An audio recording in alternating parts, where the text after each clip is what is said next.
बिस्मिल्लाहिर्रहमानिर्रहीम। अस्सलाम वालेकुम, अस्सलातु वस्सलाम अलैका या रसूलल्लाह, अस्सलातु वस्सलाम अलैका या हबीबल्लाह। ये देखिए मैंने 3 अदद प्याज ले लिए हैं। इसके साथ हम मज़ेदार से ओनियन रिंग बना के तैयार करेंगे। ये रमज़ान में बहुत ही मज़े के लगते हैं और बहुत ही टेस्टी लगते हैं। बाज़ार से ये बहुत महंगे मिलते हैं। किस तरह ये तैयार करेंगे ये देखिए। सबसे पहले हमने प्याज को छील लेना है। इस तरह इसका छिलका उतार लेंगे। आपने थोड़े बड़े साइज़ के प्याज लेने हैं। जितने अच्छे बड़े साइज़ के प्याज लेंगे आपके रिंग उतने ही अच्छे बन के तैयार होंगे। इस तरह ये देखें, इसके अंदर से ये वाली गुठली हम निकाल लेंगे।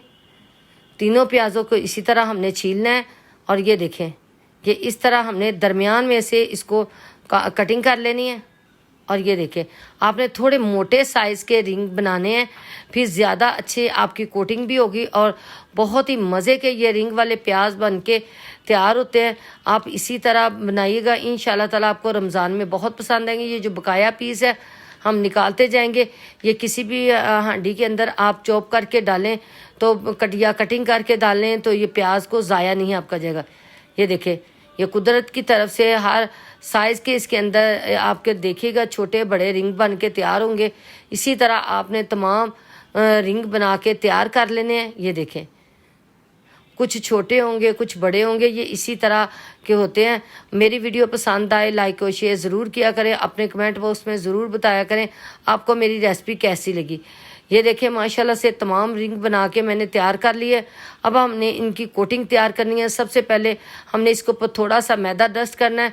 जब आप इसके ऊपर मैदा डस्ट करेंगे तो आप देखिएगा कि इससे या इसके ऊपर कोटिंग जो है आप करेंगे वो ठहर जाएगी, क्योंकि आपको पता है इसकी प्याज की जिल्द जो होती है वो नरम व मुलायम होती है, इसलिए इसके ऊपर कोटिंग जल्दी नहीं ठहरती। जब आप पहले मैदा लगा लेंगे तो फिर देखिएगा इसके ऊपर कितनी अच्छी कोटिंग आएगी। ये देखें, इस तरह माशाल्लाह से बहुत ही खूबसूरत लग रहे हैं।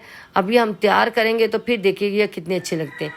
ये 1 कप मैंने मैदे का लिया है और ये देखें, ये साथ ही मैंने आधा कप इसके अंदर कॉर्नफ्लावर का डाल दिया है। आप इसकी जगह चावल का आटा भी डाल सकते हैं, क्योंकि उससे भी हमारे जो ये ओनियन रिंग है बहुत ही क्रिस्पी बन के तैयार होंगे। साथ ही ये देखें, आधा कप मैंने बेसन का डाला है इसके अंदर, 1/2 टीस्पून नमक, कुटी हुई लाल मिर्च 1 चम्मच।